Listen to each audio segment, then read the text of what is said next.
শোনো, এই পুরো বর্ডারে তোমাদের দুই বোনের নাম আছে, কারণ তোমরা যে মিশনে নাও সেই মিশনে সাকসেস করে আসো। তাই আজ তোমাদেরকে আরেকটা মিশনে যেতে হবে। কালীতলা 2 নম্বর বর্ডারে কিছু আতঙ্কবাদী আছে, ওদেরকে তোমাদেরকে মারতে হবে। আর আজকের এই মিশনের লিডার অনিতাকে করলাম, তোমরা যাও। Okay sir.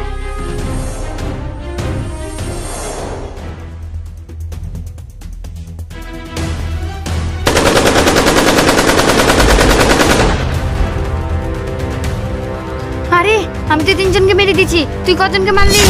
আমি কমসে কম 10টা মেরেছি। আরে বাহ, তুই তো আমার থেকে এগিয়ে আছিস। ঠিক আছে চল। জয় হিন্দ স্যার। Sir mission complete. আরে বাহ, আমি তো তোমার কাছ থেকে এটা আশা করেছিলাম। এবার থেকে তোমার প্রমোশন হবে। Thank you sir. তিশা, আজ থেকে তোমার বোন তোমার থেকে সিনিয়র। ঠিক আছে স্যার, কিন্তু আমার প্রমোশন? না তিশা, তুমি এখন প্রমোশন পাবে না। এই মিশনের লিডার তোমার বোন ছিল, তাই তোমার বোনের প্রমোশন হয়েছে। যাও, এখন তোমরা ডিউটি করো গা। Okay sir. অনিতা, আমি একটু পানি খেয়ে আসছি। ঠিক আছে।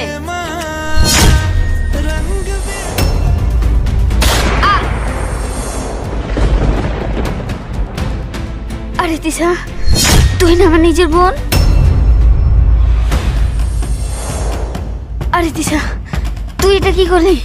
আরে এরা কারা? সব আতঙ্কবাদীকে আমি মারি, আর প্রমোশন হয় আমার বোনের। ফৌজি, কি হয়েছে? প্রমোশন পাসনি? আরে এর প্রমোশন হয়? এর প্রমোশন তো ওর বোন পাবে। জঙ্গলে সব আতঙ্কবাদী কি তোই মারে, তাহলে এর প্রমোশন হয় না কেন? আরে সব কিছু লিডার তো ওর বোন, তাহলে ও প্রমোশন কি করে পাবে? আরে ও প্রমোশন পেয়েছে তো কি হয়েছে, ও তো আমার বোন। আরে এভাবে যদি চলতে থাকে তাহলে তো তোর বোন বড় অফিসার হয়ে যাবে, আর তোর ভবিষ্যৎ অন্ধকার। আরে এরা তো ঠিকই বলছে। তাহলে বস, এর প্রমোশন কি করে হবে? আরে ততদিন হবে না যতদিন এর বোন এই বর্ডারে বেঁচে আছে। আমাকেও প্রমোশন পেতে হবে, কারো গোলাম হয়ে থাকতে পারবো না। আরে আমরা তো এটাই বলতে চাইছি, যা তুই তোর বোনকে মেরে দিয়ে আয়। তিশা, তুই এটা করতে পারলি? তুই বললেই পারতি, আমার প্রমোশন আমি তোকে দিয়ে দিতাম। আমি কারোর কাছে ভিক্ষা নিতে চাই না, আমি নিজের যোগ্যতায় প্রমোশন পেতে চাই।